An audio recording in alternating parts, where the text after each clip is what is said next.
the director of the education program here at Brandeis and professor of the practice. And it's my pleasure to chair this wonderful panel that we have, last panel in this extraordinary day.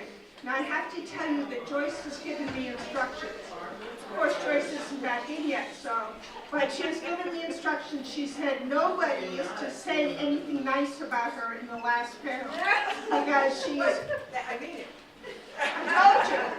She means it. So anyway, so I can't tell you about how instrumental Joyce has been to the building of the education program here, currently playing a role in my coming, but also as somebody who has a passion about American education and has inspired many, many years of students to be interested in that topic and made a lot of connections for us. But we will go ahead and we will try not to say too many nice things about Joyce. We have a panel of 3 speakers, and then we will take a short break after that for questions. And then we have 2 of Joyce's former students who are here to do a reading. So that's how we're going to go through this. First speaker is my colleague, Sharon Kleinman-Emser.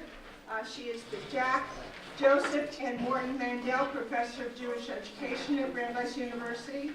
She has a joint appointment in Near Eastern and Judaic Studies and the Education Program. Sharon is an internationally renowned educator who has brought her passion for education not only to Brandeis and helped us build a program around that, but also she's spoken in Australia, she's traveled all over the world, and she most recently has published a book called Inspiring Teachers. Sharon is an extraordinary colleague, and it's my pleasure to welcome her up to speak.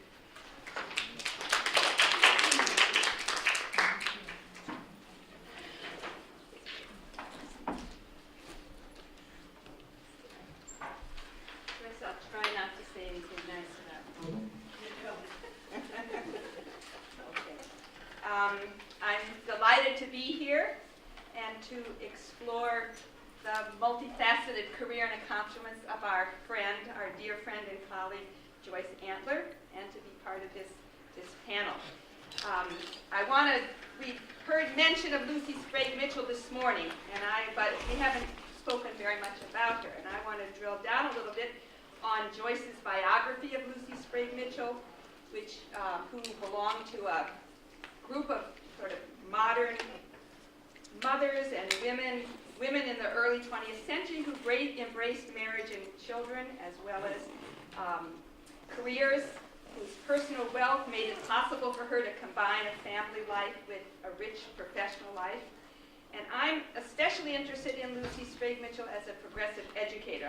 That's going to be the lens that I'm going to use to talk about her and her contribution to the education of children and the education of teachers. I'm especially going to focus on the Cooperative School for Student Teachers, which Lucy Sprague Mitchell started as a project of the Bureau of Educational Experiments, which she founded in the early 1900s, and which grew into Bank Street College of Education, which today is still a premier and preeminent institution for preparing for progressive teachers.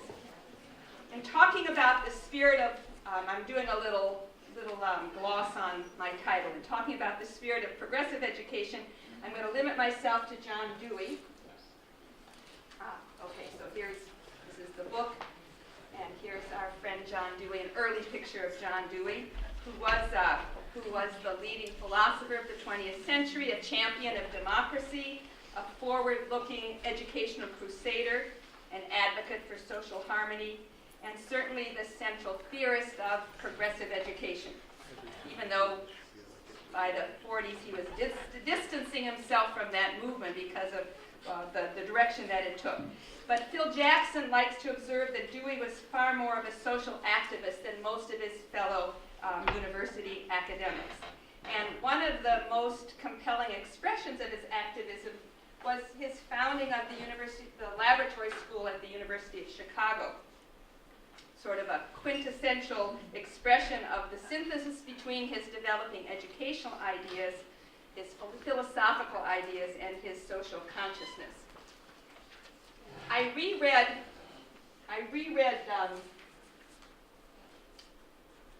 The Making of a Modern Woman, this biography that Joyce wrote in preparation for this conference, and it aroused my curiosity for what Joyce would say about Lucy today, and made me want to know more about what Joyce learned from doing all of this work on Lucy Sprague Mitchell. I think about all of the different roles that Lucy played as an experimental educator, a social reformer, a scholar, a writer, an artist, a feminist, a wife, a mother, a daughter, and sounds like a lot of the roles that Joyce plays as well, with some of the same imagination, creativity, and zest. But we're not going to open that conversation up right now, but I think this is something that we'll have to talk about. I want to start by explaining how Lucy brought me together with Joyce. That's the way it worked. And to do that, I have to share a few autobiographical details. Throughout my career as an educator and an educational researcher, I've had long-standing professional interests in John Dewey and progressive education. In fact, I started teaching at the University of Chicago Laboratory School. Here's a picture of what the laboratory school looks like today. I see my colleague Harold and Roberta smiling. We also have University of Chicago connection because the education department is in the same building as the laboratory school, and there I was at age 21, a beginning teacher in this school that was started by John Dewey, which gave me a lot of inspiration, not much help about what to do as a beginning teacher at the time. I taught English, high school English there for 5 years. But as I took a lot of pleasure in the knowledge that I had studied as either an undergraduate or graduate student in the 3 institutions where Dewey taught, the University of Michigan, University of Chicago, and then Teachers College Columbia, where I did my doctorate. And that's where I really studied seriously Dewey's writings, his theories, learned about his practical experiments, and especially was very inspired by this close connection between theory and practice, which has been a mantra in my own work. When Lucy Sprague Mitchell moved to New York, actually, she studied with Dewey. I didn't study with Dewey. She studied with Dewey. She also studied with Edward Thorndike. These were sort of the two figures that shaped the progressive movement. Thorndike, who was really the pioneer in mental testing, Dewey, the father of progressive education. If you read Ellen Lagerman's history of educational research, you learn, from my standpoint, sad to say, that Thorndike won, and we're certainly surrounded by the evidence in the heavy-handed emphasis on testing today that Thorndike's influence is alive and well, and alas, I think we need a lot more of Dewey's influence around. Dewey's vision of public education and his ideas about teaching and teacher education were very influential in my career. I started out, my first academic appointment was at the University of Chicago, where I created a progressive teacher education program, and then tried to bring those ideas to a large state university, Michigan State, where with a wonderful team of colleagues, we tried once again to build a progressive teacher education program. When I was doing some research on the history of progressive teacher education, I came across Joyce's wonderful book. This is how Lucy brought Joyce and me together. And I was particularly drawn to the 3rd section of the book, where Lucy really comes into her own as an educator, sort of discovers that public education is going to be the arena for her to make her mark in the world. And then she becomes a teacher in some of the important progressive schools, a writer of the Here and Now children's books, the founder of the Bureau of Educational Experiments, and then of the Cooperative School for Student Teachers, which turned into Bank Street College. Little did I know at the time that Joyce, I don't even know whether it registered that Joyce was the author of the book. I was mostly interested in the content of the book. But lo and behold, 10 years later, here I am ending up at Brandeis, and Joyce was to become both a friend and a colleague, and a true champion of the education program, bringing Marriott here at the same time. And So that connection of Lucy's work and ideas and my growing friendship and colleagueship with Joyce is part of what brings me to this panel today. So I want to say a few words about progressive education, as Dewey articulated sort of the vision of public education in a democracy. Then I want to talk a little bit about how those ideas shaped the kind of teacher education program that Lucy Sprague Mitchell created at Bank Street College of Education. And then I want to close by describing an experiment in, experiment in progressive education, in doctoral education at Brandeis that Joyce and I were involved in, along with several other people who are here today, like Janet and Sandy and Marianne Colley. And the unifying theme for my remarks is a phrase coined by Lucy Sprague Mitchell, which Joyce uses to introduce and highlight the innovative approach that Lucy took when she was at age 25, the Dean of Women at UC Berkeley. And she was troubled by the kind of narrow vocationalism of the women students at Berkeley and decided that it was her responsibility to both broaden their worldview and enhance their aesthetic and cultural sensibilities.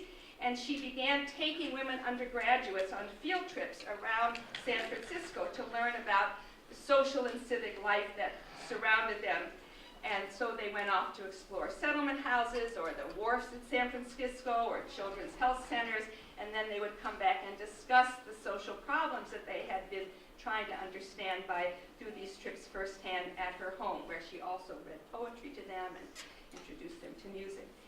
She brought this approach to education to the progressive schools where she taught, like the Play School that Carolyn Pratt had founded and the Little Red Schoolhouse, but the ideas really found their full expression at Bank Street. And I want to share this passage, this quote of Lucy, where she sort of discovers, having apprenticed with a number of women philanthropists and social reformers in New York City and thought very hard about what was going to be her place in the world, what kind of career should she build for herself, where she sort of discovers that education is for her. This is the work for me, she said. Public education is the most constructive attack on social problems, for it deals with children and the future. It requires endless research concerning children and what they need to make them grow wholesomely. It requires experimentation in curriculum for children and in teacher education. It requires an understanding of our culture. It is a synthesis of all my interests, all my hopes for humanity. So I now want to just say a little bit about Dewey's vision of public education and how that was sort of embodied and expressed in these experiments. In Democracy in Education, Dewey tries to conceptualize and justify the kind of education that people need to understand and shape the big changes that were taking place in the world, and to shape them in ways that were both creative and humane. And I think this vision has a lot to offer us yet today. Dewey argued that education is not a preparation for life, but a fundamental aspect of the very experience of living. He criticized the view that what happens in schools and universities is separate or removed from what unfolds elsewhere in life. For Dewey, the places set aside for formal teaching are different from the playground and home and workplace, but only in the sense that they provide a more systematic and reflective opportunity to learn how to learn. Whether the subject is history, math, poetry, science, woodworking, dance, students can acquire more than knowledge and skills, important as they are.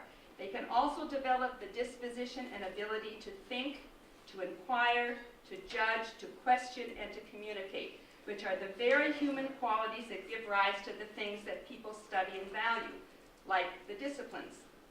Dewey argues that those who know how to learn and who are by habit disposed to new learning are on their way to becoming democratic citizens. For Dewey, democracy is something richer and more generative than an electoral process or a system of political structures. Democracy necessitates learning about many things. Democratic life is another name for a life of questioning, of community, and of learning. Democracy needs us to know about other people's views and hopes, how to resolve problems as they arise, how to anticipate and plan for possibilities, how to stay modest in our claims about truth, how to think about what's good for individuals, for communities, and for society itself. It is a mode of associated living, and democracy makes this process of iterative living and understanding possible. So for Dewey, education and democratic living and human flourishing are all of a piece. For Dewey, education signifies the reconstruction of experience. Educative experiences are those which add meaning and richness to subsequent experiences and increase the ability to direct the course of subsequent experiences. I was thinking about how Nancy was talking so concretely about the way her prior experience shaped her experiences on the bench. And Dewey, of course, cautioned against dualistic thinking, thinking that separates mind and body, intellectual from physical, thought from action, the individual from society, humanism from materialism. He advocated an organic unity of values, and he criticized educational schemes that rested on the assumption that only certain subjects were intellectual or aesthetic, and others were not. He said any subject well taught yields aesthetic, intellectual, moral, and practical values and meaning. And so for Dewey, education is a process of constructing, of making, of doing, not in the simplistic notion that it all has to be hands-on, to use the contemporary jargon. We can play with ideas as well as with material. Knowledge isn't a possession or a thing or a storehouse. It's a name for actions carried out with wide intelligence. We've heard so many examples of that kind of action carried out with wise intelligence. And that knowledge can be expressed when you raise a family or write a poem or prepare a meal or make a painting. Knowledgeable people seek connections and continuities across all the doings in their life. And this idea of the unity of experience was a very powerful concept for Lucy as she tried to bring what she called a curriculum of experience to the preparation of teachers at Bank Street College. The basic assumption of the program for teachers at Bank Street was not to give teachers courses in methods of teaching or philosophy of education or even courses in subject matter, but to give them powerful, compelling, firsthand experiences of engaged learning so that they would know firsthand what it meant to learn in a deep way, and they could in turn bring that kind of learning experience to their students. Just as Dewey advocated teaching the whole student, she advocated teaching the whole teacher. And I don't have time to go into great detail about the program at Bank Street, but basically it was a place where students spent 4 days a week in one of the participating progressive schools that Bank Street was connected to, and then they came back to Bank Street for 2 days of seminars and workshops. Courses that Lucy herself taught were in language, children's language. They did the same kinds of studies of children's language as she had done to create her Here and Now children's books, which marked a radical departure in children's literature, and to study human geography. She was fascinated by the relationship between the physical environment and the human constructed environment. And so she, again, as she had done at Berkeley, took these future teachers to all kinds of places around the country, around the city, where they could study firsthand the social problems of the day and understand what the lives of the people that they were the world that they were trying to induct children into was really like. They also had lots of visiting lectures. Eleanor Roosevelt, Otto Frank, Max Lerner, Pablo Casals. Was a rich place for people to learn to teach. Would that teachers in our public schools today had such learning opportunities as a matter of course. She did invent with Eleanor Roosevelt, I think somebody mentioned a school experiment in West Virginia.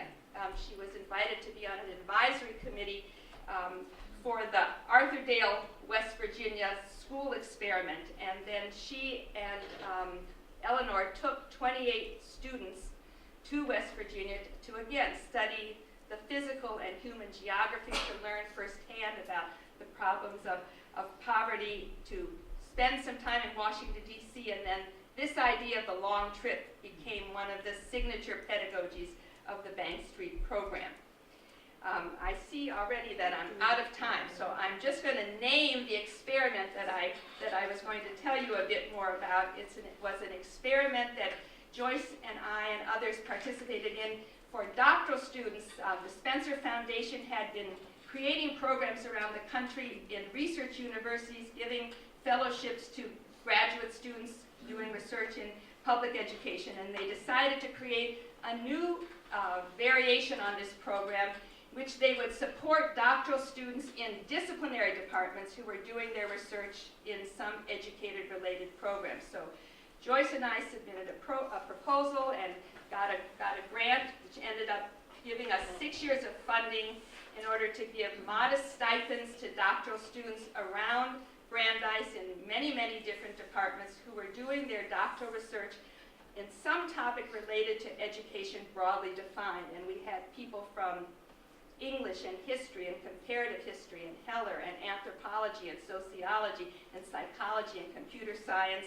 Across the 6 years, almost 50 doctoral students participated in this seminar that met twice a month, and that was really a second intellectual home for people who were interested in education broadly understood and broadly defined.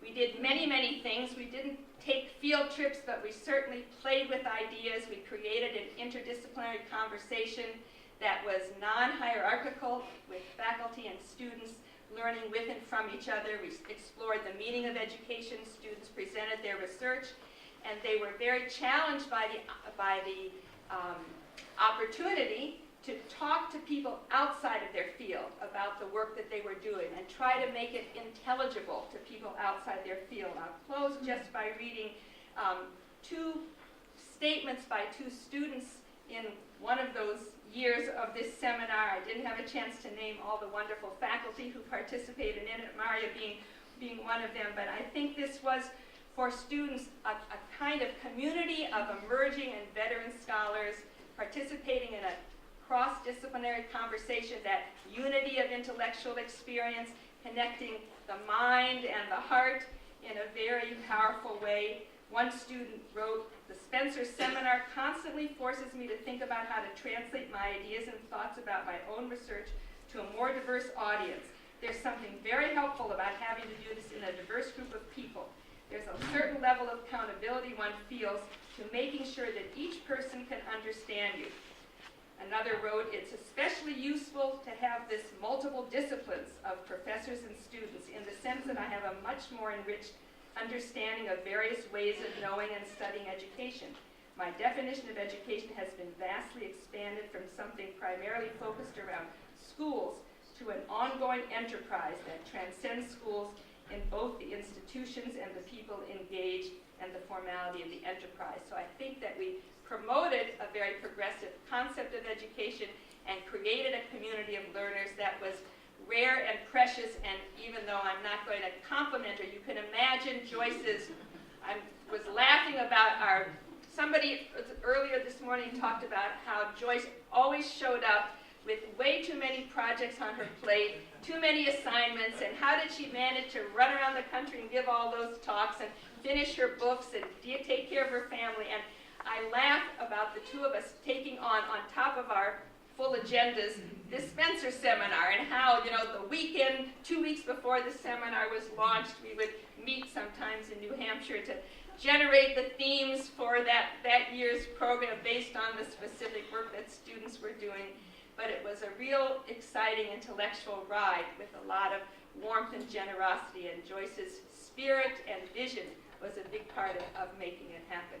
And I think we're going to hear lots of examples of other educational experiments built on many of these ideas that I tried to share from Dewey about what it means to really create educative learning for people of all ages.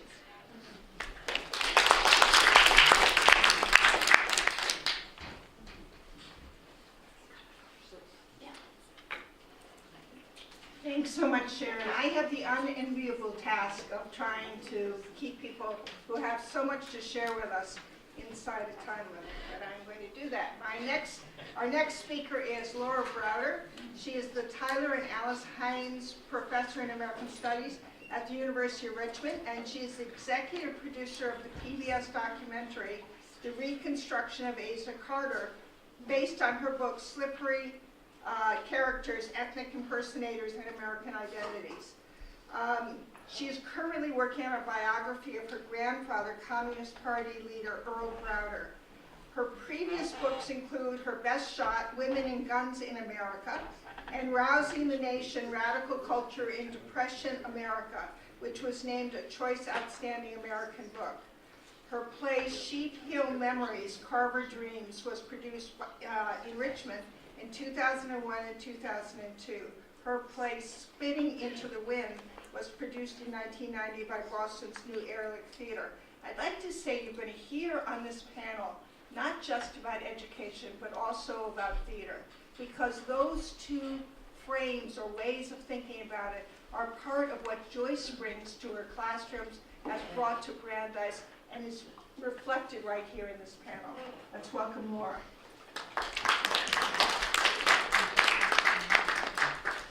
So I'm going to refrain from any compliments, but before I do that, I'm going to read something that Joyce asked me to read from it. No? No time. No time. Okay, I won't read that. In that case, I'll move right to the presentation and say that the work that I'm about to discuss was something that was really inspired by the living newspaper play that I worked on with Joyce over 20 years ago at Brandeis in her first class on the living newspaper in Waltham. And Joyce provided me with an incredible model, still does, of how you can be a professor and still be really out there in the community, learn from the community, and teach with the community. And that's something that I've really carried with me. So without further ado, I wanted to talk about one of the living newspaper dramas I've worked on over the past few years. A collaborator, Patricia Herrera, and I